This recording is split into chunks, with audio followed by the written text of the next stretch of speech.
All right, so let's go ahead and talk about how to optimize your page. Now that you have your page up, let's work on making it better. So I'm going to do a couple things here. Of course, the best thing that I can tell you to do is as much as possible. If Facebook asks you something, let them know. The more information that you can share, the better Facebook's going to understand what your business is, the better people who come to see your page are going to understand what you're about. To start, I'm going to click right on these dots here, and I'm going to click Edit Page Info. We want to put a description about our business here.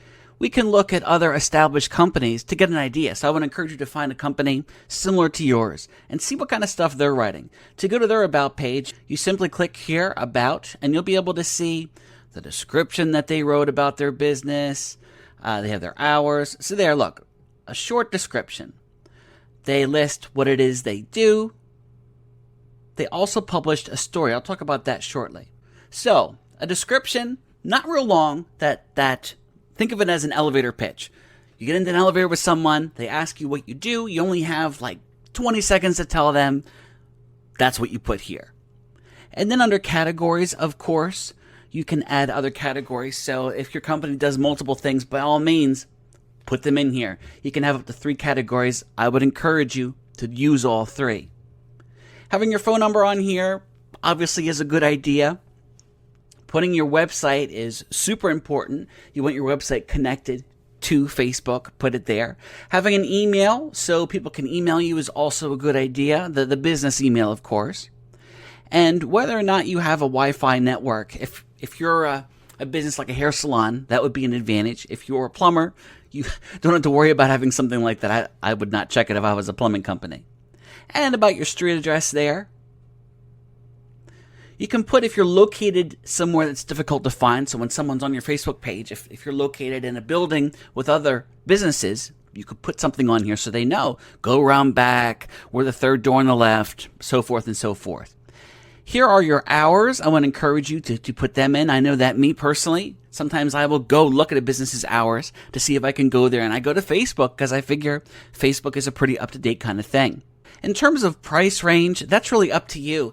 If you are a high-scale restaurant, then yeah, I think having your price range would be a good idea. If you don't want price to be an issue, I wouldn't select this. If you don't share it, it's not going to be shared. So I would just leave it as unspecified. Now, these other tabs here just split up more what's here. So if you go to the general page, general tab there, you'll be able to fill everything out. Once it's filled, you save it.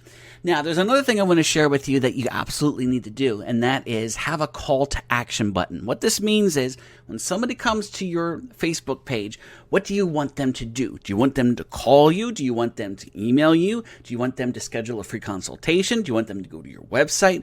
Whatever it is that you want, figure it out, and then click here to add a button. When you go to someone's page, you'll see that their call to action is book now. So right there, right underneath this beautiful cover photo that they have, if you click there, it's going to take you to a page where you can book an appointment with them.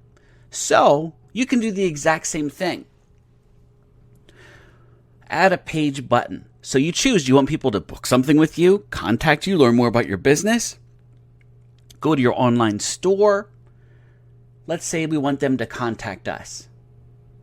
We can have it be send message. I'm going to click next.